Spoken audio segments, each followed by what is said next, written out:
Hi, this is Surya Sriram, political analyst and cine critic. ఇప్పుడు సినిమాలు politics రెండు mix అయిపోయి నడుస్తున్నాయి. అల్లు అర్జున్ వ్యవహారం వచ్చిన తర్వాత, సంజయ్ థియేటర్ వ్యవహారం వచ్చిన తర్వాత, ఆ సంజయ్ థియేటర్లో రోహిణి అన్న మహిళ చనిపోవడం, వాళ్ళ అబ్బాయి హాస్పిటలైజ్ అయిపోవడం, అదే బ్రెయిన్ డెడ్ అని కొంతమంది రాస్తున్నారు, కొంతమంది ఏమో లేదు కోలుకునే అవకాశం ఉందంటున్నారు.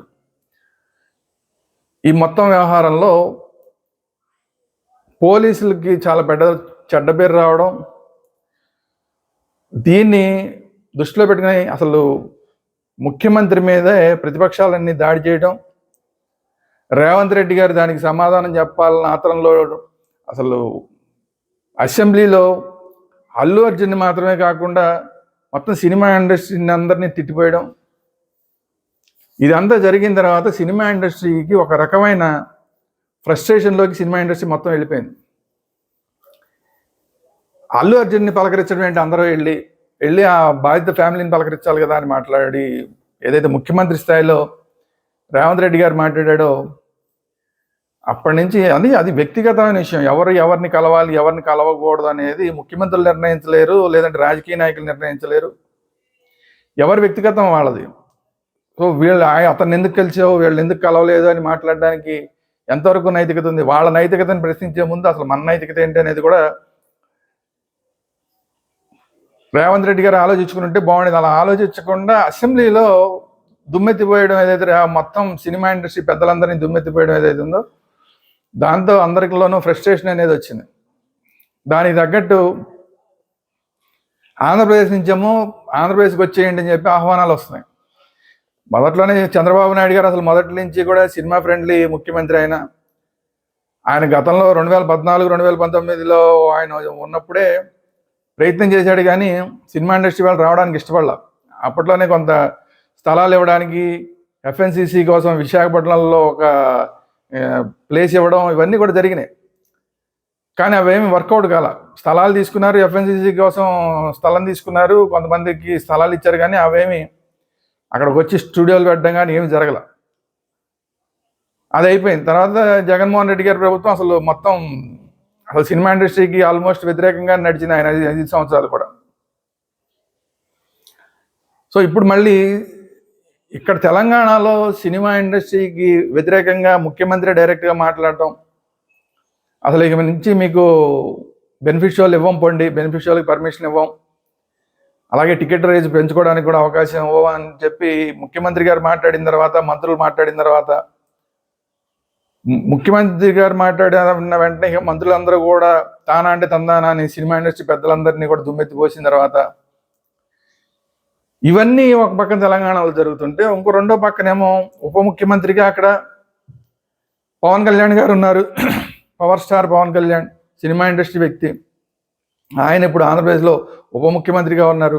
సినిమాటోగ్రఫీ శాఖ ఆయనకి సంబంధించిన జనసేన పార్టీకి దగ్గరే ఉంది.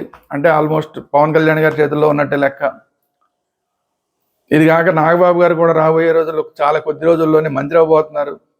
సో ఆయన సినిమా ఫ్రెండ్లీ మంత్రి. సో చంద్రబాబు నాయుడు గారు సినిమా ఫ్రెండ్లీ ముఖ్యమంత్రిగా ఉండి, సినిమా ఫ్రెండ్లీ ఉప ముఖ్యమంత్రి పవన్ కళ్యాణ్ గారు ఉండి, సినిమా ఇండస్ట్రీ వ్యక్తే కుటుంబ సభ్యుడు, సినిమా ఇండస్ట్రీ కుటుంబ సభ్యుడు పవన్ కళ్యాణ్ గారు ఏమో ఉప ముఖ్యమంత్రిగా ఉన్న ఆంధ్రప్రదేశ్ రాష్ట్రం నుంచి రండి ఏపీకి అని చెప్పి పిలుపులు వస్తున్నాయి.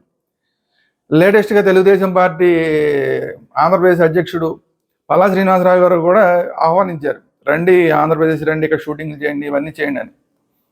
సో ఇప్పుడు ఆల్రెడీ సినిమా ఇండస్ట్రీ పెద్దలందరూ కూడా పవన్ కళ్యాణ్ గారి అపాయింట్మెంట్, అలాగే ముఖ్యమంత్రి గారి అపాయింట్మెంట్, చంద్రబాబు నాయుడు గారి అపాయింట్మెంట్ కోరడం జరిగింది.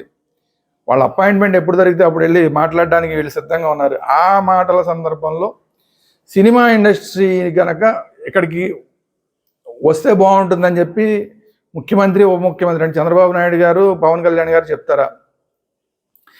చంద్రబాబు నాయుడు గారు 2014, 2019 ఏళ్ళలో తీసుకురాలేకపోయారు ఆంధ్రప్రదేశ్కి. హైదరాబాద్ నుంచి సినిమా ఇండస్ట్రీని ఆంధ్రప్రదేశ్కి తీసుకురాలేకపోయారు.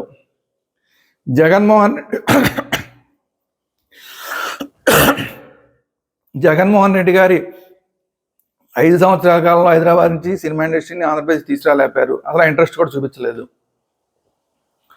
సో ఇప్పుడు ముఖ్యమంత్రి ఉప ముఖ్యమంత్రిగా మంచి కోఆర్డినేషన్తో పనిచేస్తున్న ఇద్దరు, చంద్రబాబు నాయుడు గారు, పవన్ కళ్యాణ్ గారు, ఇద్దరు సినిమా ఫ్రెండ్లీగా ఉన్నారు కాబట్టి, అందులో సినిమా ఇండస్ట్రీ మెంబర్గా పవన్ కళ్యాణ్ గారు కూడా ఉన్నారు కాబట్టి, ఇప్పుడు వీళ్ళ హయాంలో అయినా సరే సినిమా ఇండస్ట్రీని హైదరాబాద్ నుంచి ఏపీకి తీసుకురాగలుగుతారా, విశాఖపట్నానికా లేకపోతే అమరావతిగా ఏదో దగ్గరికి తీసుకురాగలుగుతారా? ఇది $1 మిలియన్ క్వశ్చన్. ఎందుకంటే మిగతా ఇండస్ట్రీలందరినీ మీరు రండి అని పవన్ కళ్యాణ్ గారు చెప్తుంటే సరిపోదు కదా. అసలు మీ ఇండస్ట్రీకి సంబంధించి మీరేం చేస్తున్నారని అడుగుతారు ఎవరైనా. అందువల్ల మిగతా ఇండస్ట్రీని పిలిచే ముందు సినిమా ఇండస్ట్రీని ముందు మీరు అక్కడే సభ్యుడిగా ఉండి, సినిమా ఇండస్ట్రీ సభ్యుడిగా ఉండి, మీరే ఉప ముఖ్యమంత్రిగా ఉండి, మీరే సినిమా ఇండస్ట్రీని ఏపీకి తీసుకురాలేరా? మీరే ఏపీకి సినిమా ఇండస్ట్రీకి మీరు అందరూ, మీ అన్నయ్య, మీరు, మీ ఫ్యామిలీ, మెజారిటీ అంతా మీ హీరోలే ఉన్నారు. అలాంటి సినిమా ఇండస్ట్రీని, మీ హీరోలు, మీ ఫ్యామిలీ హీరోల్ని కనీసం మీరు ఏపీకి తీసుకురాలేరా అన్న క్వశ్చన్ మార్క్ ఖచ్చితంగా ఇప్పుడు పవన్ కళ్యాణ్ గారి మీద పడుతుంది. ఇప్పుడు రెండో విషయం ఏంటంటే అవకాశాలు కూడా కరెక్ట్గా వస్తున్నాయి, ఏపీకి అనుకూలంగా అవకాశాలు మారుతున్నాయి. సో తెలంగాణ ముఖ్యమంత్రి వ్యతిరేకంగా మాట్లాడటం కానీ, తెలంగాణ ఫిలిం ఛాంబర్ వాళ్ళు ఆ రేవంత్ రెడ్డి గారికే సపోర్ట్ చేస్తూ మాట్లాడడం కానీ, మంత్రులందరూ సినిమా ఇండస్ట్రీ మీద, అల్లు అర్జున్ మీద, సినిమా ఇండస్ట్రీ పెద్దల మీద దుమ్మెత్తిపోయడం కానీ, ఇవన్నీ జరిగిన తర్వాత మీకు అసలు తెలంగాణలో ప్రైస్ హైక్స్ ఇవ్వం, టికెట్ రేట్లు పెంచాం, మీకు బెనిఫిట్ షోలు ఇవ్వం అని మాట్లాడిన తర్వాత ఇప్పుడు పరిస్థితి ఆంధ్రప్రదేశ్కి అనుకూలంగా మారింది. ఇలాంటి అనుకూల వాతావరణాన్ని వాడుకోగలుగుతారా, వాడుకోలేకపోతారా చంద్రబాబు నాయుడు గారు, పవన్ కళ్యాణ్ గారు అనేది ఇప్పుడు క్వశ్చన్ మార్క్. ఎందుకంటే చంద్రబాబు నాయుడు గారు ఎప్పుడు చెప్తారు, సంక్షోభంలో కూడా నేను అవకాశాలు ఎత్తుక్కుంటాను. సంక్షోభంలో అవకాశాలు ఎత్తుక్కోవడం కాదు, ఇప్పుడు ఆల్రెడీ అవకాశమే మీకు అందుబాటులోకి వచ్చింది. ఈ అవకాశాన్ని మీరు అందిపుచ్చుకుంటారా, అందిపుచ్చుకోలేకపోతారా అనేది ఇప్పుడు ప్రశ్న. ఆంధ్రప్రదేశ్కి సంబంధించిన సినిమా ఫ్యాన్స్ అందరూ కూడా వాళ్ళ హీరోలు అందరూ ఆంధ్రప్రదేశ్లో ఉండాలని కోరుకుంటున్నారు. ముఖ్యంగా పవన్ కళ్యాణ్ గారు ఉప ముఖ్యమంత్రి అయిన తర్వాత రేపొద్దు నాగబాబు గారు కూడా మంత్రి అవ్వబోతున్న సందర్భంలో చిరంజీవి గారి ఫ్యామిలీ, అంటే చిరంజీవి గారు, రామ్ చరణ్ తేజ్, అలాగే మిగతా వాళ్ళ చెల్లెలి పిల్లలు హీరోలుగా ఉన్నారు, వాళ్ళు దుర్గా తేజ్, ఇట్లా వీళ్ళందరూ కూడా, అలాగే ఇప్పుడు ఇటు వస్తే అల్లు అర్జున్, అల్లు శిరీష్, వీళ్ళందరూ కూడా ఒక ఫ్యామిలీ. చిన్న అల్లు వాళ్ళకిను ఇప్పుడు ప్రస్తుతానికి ఏదో చిన్న నడుస్తున్నా కూడా వీళ్ళందరూ ఒక ఫ్యామిలీ. దాదాపు 10 మంది హీరోలు ఉన్నారు సినిమా ఇండస్ట్రీ. మీ 10 మంది హీరోలు కనుక ఏపీకి వచ్చేస్తే అమరావతికి వస్తారా లేదంటే విశాఖపట్నానికి వస్తారా? మీరు కనుక ఏపీకి వచ్చేస్తే అప్పుడు ఆటోమేటిక్గా సినిమా ఇండస్ట్రీకి మొత్తం కూడా ఏపీకి వస్తుంది. ఎందుకంటే 10 మంది హీరోలు వీళ్ళే వచ్చేస్తారు, మెయిన్ హీరోలు అందరూ వీళ్ళే. తర్వాత ప్రభాస్ ఆంధ్రప్రదేశ్ సంబంధించిన వ్యక్తే. వీళ్ళందరూ వస్తే ఆటోమేటిక్గా ప్రభాస్ వస్తాడు.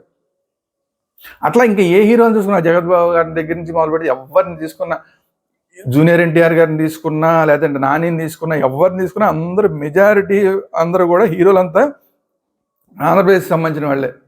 సో ఆంధ్రప్రదేశ్ సంబంధించిన మెజారిటీ హీరోలు అందరూ కూడా ఏపీకి వచ్చేస్తే ఆటోమేటిక్ సినిమా ఇండస్ట్రీ అంతా ఏపీకి వచ్చేస్తుంది.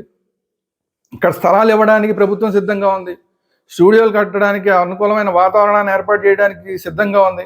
హీరోలు వచ్చేసి ఆ తర్వాత స్టూడియోలు కూడా, ఇక్కడ స్టూడియోలు కానీ, డబ్బింగ్ స్టూడియోలు కానీ, రికార్డింగ్ స్టూడియోలు కానీ, ఇవన్నీ కూడా ఇక్కడికి వచ్చినాయి అనుకోండి, ఆటోమేటిక్గా అక్కడి నుంచి వచ్చేస్తారు మిగతా వాళ్ళందరూ. కావాల్సిన టెక్నీషియన్స్, డాన్సర్స్ వాళ్ళు ఎలాగో వచ్చేది. వీళ్ళు హీరోలు ఎక్కడ ఉంటే వాళ్ళందరూ అక్కడ ఉంటారు తప్ప, వీళ్ళు ఎక్కడ ఉంటే జూనియర్ ఆర్టిస్టులు లేదంటే ఫైటర్స్, డాన్సర్స్ వాళ్ళు ఎక్కడ ఉంటే సినిమా హీరోలు అక్కడ ఉండక్కర్లేదు. సినిమా హీరోలు ఎక్కడ ఉంటే, ఇండస్ట్రీ ఎక్కడ ఉంటే వాళ్ళందరూ ఆటోమేటిక్గా షిఫ్ట్ అయిపోతారు. 1 మంత్, జస్ట్ మ్యాటర్ ఆఫ్ 1 మంత్లో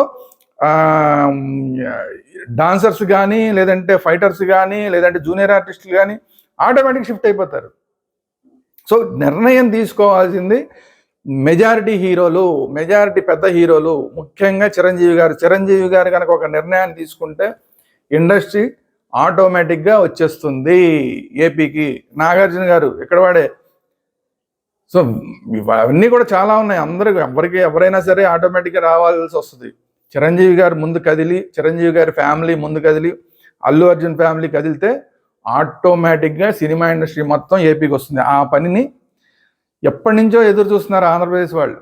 సో ఆ పనిని ఇప్పుడు కనీసం పవన్ కళ్యాణ్ గారి టెన్యూర్లో అన్నా చేయగలుగుతారా, చేయలేకపోతారా? చంద్రబాబు నాయుడు గారు 2014, 2019లో చేయలేకపోయారు. జగన్మోహన్ రెడ్డి గారు 5 సంవత్సరాల్లో అసలు చేయడానికి ఇంట్రెస్టే చూపించలేదు. ఇప్పుడు పవన్ కళ్యాణ్ గారు చేసి చూపిస్తే ఒక రికార్డ్ బ్రేక్ అవుతుంది. ఎలాగైతే చెన్నై నుంచి హైదరాబాద్కి నాగేశ్వరరావు గారు తీసుకొచ్చారన్న పేరు ఎలాగైతే వచ్చిందో, ఇప్పుడు హైదరాబాద్ నుంచి ఆంధ్రప్రదేశ్కి తెలుగు ఇండస్ట్రీని తీసుకొచ్చిన ఘనత పవన్ కళ్యాణ్ గారికి దక్కుతుంది. ఆ పని పవన్ కళ్యాణ్ గారు చేయగలుగుతారా, చేయలేకపోతారా అనేది ఇప్పుడు మనం వేచి చూడాల్సిన అంశం. ఇది ఈరోజు వీడియో. ఈ వీడియో కనుక మీకు నచ్చినట్టయితే లైక్ చేయండి. మీ అభిప్రాయాలు ఏంటంటే అది కామెంట్ రూపంలో తెలియజేయండి. ఒకవేళ తెలంగాణ వాళ్ళు ఒకవేళ దీనికన్నా వ్యతిరేకంగా ఉంటే కనుక మీ అభిప్రాయాలు మామూలుగా తెలియజేయండి. అంతేగాని తిట్లు శాపనార్థాలు పెట్టాల్సిన అవసరం లేదు. ఎందుకంటే అక్కడికి తెలంగాణకు వచ్చినప్పుడు ఎవ్వరు కూడా ఇది తెలంగాణ ఇది ఆంధ్ర అని చూసుకోవాలి. కానీ నిన్న కూడా అల్లు అర్జున్ మీద ఒక ఏసీపీ మాట్లాడుతూ నువ్వెవడివి ఎక్కడి వాడివి అని మాట్లాడడం జరిగింది. మీకు అసలు ఇక్కడ ఇచ్చింది టెంపరీగా ఇచ్చారు స్థలాలు అని చెప్పి ఆ స్థలాల గురించి ఆ అయిపోగానే ఖాళీ చేసి పోవాలి మీరు అని మాట్లాడడం జరిగింది. ఇవన్నీ కూడా వ్యతిరేకంగా, సినిమా ఇండస్ట్రీకి వ్యతిరేకంగా తెలంగాణ నుంచి ఆ మాటలు వస్తున్నాయి కాబట్టి ఇప్పుడు ఆలోచిస్తోంది సినిమా ఇండస్ట్రీ. సో తెలంగాణ వాళ్ళు కూడా ఏమి ఆవేశపడాల్సిన అవసరం లేదు. సినిమా ఇండస్ట్రీ తెలంగాణ హీరోలు, తెలంగాణ ప్రొడ్యూసర్లతో అక్కడ డెవలప్ అవుతుంది. ఆంధ్ర హీరోలు, ఆంధ్ర ప్రొడ్యూసర్స్, ఆంధ్ర టెక్నీషియన్స్ అందరూ ఇక్కడ కూడా పనిచేస్తారు. సో ఈ వీడియోని అందరికీ షేర్ చేయండి. అట్ ది సేమ్ టైం మన ఛానల్స్ వేదాంత ఛానల్ అన్ని అంశాలు వస్తాయి. ఇందులో క్రికెట్కి సంబంధించి కానీ, సినిమాలకు సంబంధించి కానీ, పొలిటికల్ అంశాలు కానీ అన్నీ వస్తుంటాయి. భక్తి సంబంధమైన అంశాలు కానీ అన్నీ వస్తుంటాయి వేదాంత ఛానల్లో. అలాగే సినిమా వేదాంత ఛానల్, సినిమా వేదాంత ఛానల్లో సినిమాలకు సంబంధించి పర్టికులర్గా సినిమాల రివ్యూలు, సినిమాలకు సంబంధించిన అనేక అంశాలు వస్తుండే సినిమా వేదాంత ఛానల్ సబ్స్క్రైబ్ చేసుకోండి. అట్ ది సేమ్ టైం రాజకీయ అంశాలు, పొలిటికల్ అంశాలతోటి ఉండే పొలిటికల్ వేదాంత ఛానల్, 3 ఛానల్స్ వేదాంత ఛానల్, పొలిటికల్ వేదాంత ఛానల్, సినిమా వేదాంత ఛానల్ 3 కూడా అందరూ సబ్స్క్రైబ్ చేసుకోండి. అందరికీ ధన్యవాదాలు. నమస్కారం.